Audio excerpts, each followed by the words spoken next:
युद्ध का 14वां दिन है और युद्ध के 14वें दिन सिर्फ और सिर्फ बर्बादी, सिर्फ और सिर्फ तबाही, सिर्फ और सिर्फ अपनी सैनिक क्षमताओं का परीक्षण चल रहा है, प्रदर्शन हो रहा है। ईरान प्रदर्शन कर अपने मिसाइल्स का, उसने इजराइल पर ताबड़तोड़ हमले किए जहां पर कई लोग जख्मी हो गए और वो जमीन से टकराए भी हैं। आयरन डोम उन्हें भी नहीं रोक पाया। इजराइल ने भी ताबड़तोड़ कार्रवाई की है। ईरान में भी कई हिस्सों में, कई शहरों में धुआं उड़ता हुआ दिखाई दिया। तो मिडिल ईस्ट के कई देश प्रभावित दिखाई दे रहे हैं। ये आपके सामने वो अलग अलग हिस्सों की तस्वीरें भी कि कितनी मुश्किल में इस समय जिंदगी है, क्योंकि युद्ध शुरू हुआ था अपने मंसूबों को पाने में, लेकिन युद्ध समाप्त होता हुआ अभी तो दिखाई नहीं दे रहा है। अब सबसे बड़ा सवाल नेटो देशों को लेकर है, जिनके 3 नेटो देश इससे प्रभावित दिखाई दे रहा है। हमारे साथ हमारे संवाददाता अशरफ वानी भी जुड़ गए हैं। अशरफ, 3 नेटो देशों की दस्तक जो है वहां तक दस्तक दे दिया है इस युद्ध ने। सवाल यह है कि क्या दायरा कह सकते हो बढ़ गया है इस युद्ध का?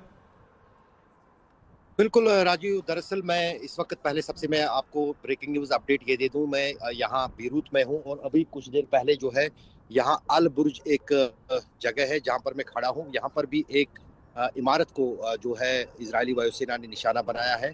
मैं कोशिश करूंगा कि वो तस्वीरें भी आप तक पहुँचाऊँ, लेकिन उससे पहले जो अभी आप कह रहे थे कि इसका दायरा जो है फैल गया है, बहुत ज़्यादा दायरा जो है इस युद्ध का अब फैलता जा रहा है। जो जहां तक अमेरिका का जो ईंधन भरने का विमान है वो क्रैश हुआ है, जो अमेरिका का कहना है, लेकिन यहाँ पर इराक की मलेशिया ने जिम्मेदारी ली है कि उन्होंने उसको मार गिराया है।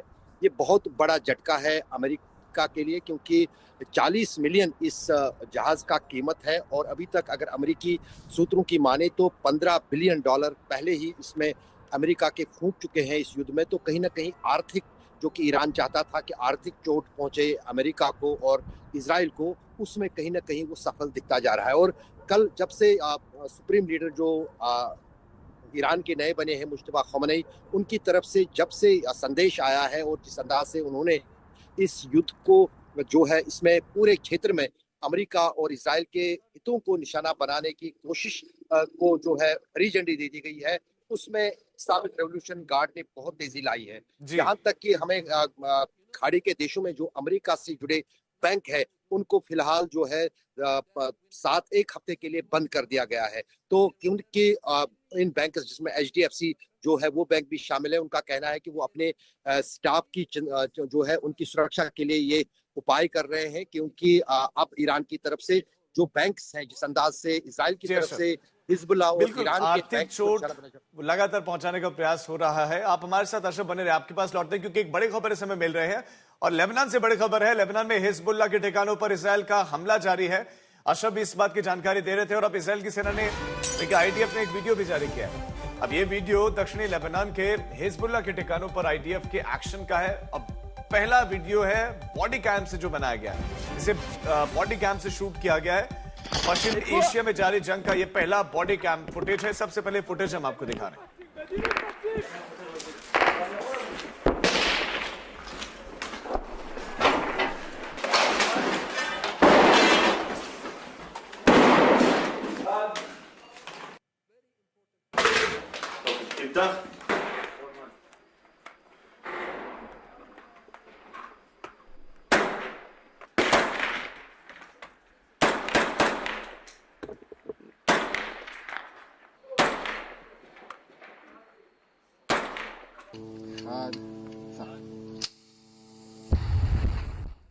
जो वीडियो आपने देखा ये IDF ने जारी किया था और आज तक संवाददाता अशरफ वानी पश्चिम एशिया की जंग को लेबनान से कवर कर रहे हैं।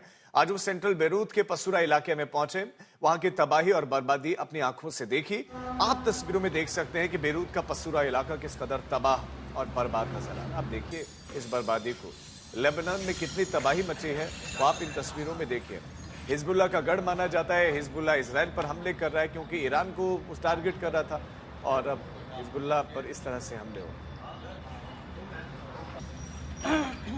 मैं इस वक्त सेंट्रल बीरूत के बशूरा में खड़ा हूँ। बशूरा में कल एक इस इमारत को जो आप मेरे पीछे देख रहे हैं, इस पर इसके ग्राउंड फ्लोर पे इजराइल की तरफ से 3 बार जो है मिसाइल दागे गए हैं। ये बिल्डिंग जो है ये इजराइल का कहना है कि ये एक फाइनेंशियल इंस्टीट्यूशन है हिजबुल्लाह का, और इस बिल्डिंग में जो नीचे वाले फ्लोर हैं वहाँ पर मिलियंस ऑफ डॉलर्स जो हैं वो कैश में हिजबुल्लाह ने रखे थे ताकि वो अपने फाइनेंशियल ज़रूरतों को पूरा कर सके, यानी जितना भी उनका धन वगैरह था वो इसी बिल्डिंग में था, इसीलिए इसको निशाना बनाया गया। यहाँ पर एक व्यक्ति की मौत हो गई है क्योंकि बिल्डिंग को खाली करने के लिए कहा गया था 5 मिनट पहले। उसके बाद इस पर 3 एरियल स्ट्राइक्स जो हैं हुई हैं ग्राउंड फ्लोर इस बिल्डिंग के। और अगर हम पूरे बीरूत की बात करें, न सिर्फ अब दहिया जो कि स्ट्रांग होल्ड माना जा रहा है हिजबुल्लाह का, उसके साथ साथ जितनी भी संस्थानें, जितने भी अलग अलग ऑफिसेज या इमारतें हिजबुल्लाह से जुड़ी हुई हैं या हिजबुल्लाह के लड़ाकों की है, उनको लगातार जो है इजराइल निशाना बना रहा है। अगर लेबनान में पिछले 14 दिन के युद्ध की बात करें, क्योंकि यहाँ 2 मार्च से हिजबुल्लाह और आईडीएफ के बीच जो है लड़ाई शुरू हुई है, उसमें अभी तक 687 लोग मारे गए हैं, जो कि लेबनान हेल्थ मिनिस्ट्री की तरफ से कहा जा रहा है। और साथ ही साथ जो है करीब 1800 लोग घायल हैं। और सबसे बड़ी जो परेशानी लेबनान की सरकार में है, यहाँ पर 8 लाख से भी ज़्यादा लोग जो हैं वो विस्थापित हो चुके हैं। और इस बिल्डिंग का इमारत बताया जा रहा है कि जो एक साउथ का एक शिया मुसलमान है। और इस बीच जो है कहीं ना कहीं अब लेबनान की सरकार को ये डर है कि इस देश में अब कहीं ना कहीं जो ये युद्ध है ये गृह युद्ध में ना बदल जाए, क्योंकि हिजबुल्लाह की इन इमारतों पर इजरायली हमलों के साथ साथ बाकी जो सेक्ट्स रहते हैं लेबनान में, उनके घरों और उनकी इमारतों को भी नुकसान पहुंच रहा है, उनको भी क्षति हो रही है। अशरफ वानी, बीरूत, लेबनान, आज तक। एयर स्ट्राइक्स भी हो रहे हैं, जमीनी ऑपरेशन भी देखने को मिल रहा है। आईडीएफ ने वीडियो भी जारी किया था, पहला वीडियो जो है उनका बॉडी कैम का वीडियो था। और हमारे संवाददाता अशरफ हमारे साथ जुड़े हुए। अशरफ, पहले दक्षिणी लेबनान टारगेट पर था, लेकिन अब ये सेंट्रल तक पहुंच गया है। क्या नॉर्थ लेबनान में भी इसी तरह की घटनाएं हो रही? क्या पूरा का पूरा लेबनान अब इजराइल की रेंज में है? राजू, दरअसल अपने दर्शकों को एहसास दिलाने के लिए कि लेबनान में क्या हो रहा है, मैं उस जगह पर पहुंचा हूं जहां पर सिर्फ 20 मिनट पहले है एक इमारत को, ये ऊंची इमारत है, ये भी साउथ बीरूत से अलग सेंट्रल बीरूत में है। यहाँ पर इस पूरे इलाके में जो है आर्मीनिया के लोग रहते हैं जो क्रिश्चियन है। यहाँ पर इस बिल्डिंग को निशाना बनाया गया है। आप देख सकते हैं तस्वीरों में, लाइव तस्वीरों में ये आप देख सकते हैं कि ये दो ये 8 मंजिला इमारत है। इसके चौथी मंजिल में इन 2 अपार्टमेंट से हम कहें ऑफिस जो भी है, अभी तो पता नहीं है यहाँ पर क्या है, क्योंकि बिल्डिंग को खाली करने के लिए 10 मिनट पहले कहा गया था, लोग यहाँ से चले गए हैं। उसके बाद चुप चुप जो है 1 मिनट के भीतर जो है 2 मिसाइल 2 तरफों से इस बिल्डिंग में घुस जाते हैं और क्षति आप देख सकते हैं। अंदर क्या नुकसान हुआ है अभी उसका ना ही पता है और ना ही यहाँ पर कोई रेस्क्यू टीम पहुंची है। और ये आपको इस युद्ध की लेवल यहाँ ये जो है दिखाता है इजराइल और हिजबुल्लाह के बीच ये युद्ध जो है किस स्तर पर पहुंच गया है। क्योंकि दरअसल इसके पीछे कहानी ये है कि इजराइल लगातार जो यहाँ की लेबनान की सरकार है, नदाफ सलाम जो कि यहाँ के प्रधानमंत्री हैं और जो प्रेसिडेंट यहाँ पर ओन जोसेफ बनाए गए थे फ्रांस की मदद से पिछले साल हिजबुल्लाह के साथ युद्ध विराम के बाद, उन पर लगातार दबाव था, न सिर्फ फ्रांस का बल्कि साथ ही साथ इजराइल का, कि वो हिजबुल्लाह को डिसआर्म करें।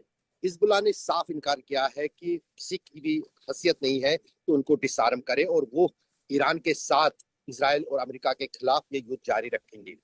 पिछले 3 साल से यहाँ पर लगातार हिजबुल्लाह के ठिकानों पर इजराइल की तरफ से युद्ध विराम के बावजूद जो है हमले हो रहे थे और उनको लग रहा था कि शायद खत्म हो गई है हिजबुल्लाह की ताकत। लेकिन पिछले 3 दिन के दौरान जिस अंदाज से हिजबुल्लाह नॉर्दर्न इजराइल पर हमले भी कर रहा है और वहां पर नुकसान पहुंचा रहा है, उससे कहीं ना कहीं इजराइल के साथ साथ अमेरिका की चिंताएं भी बढ़ गई है।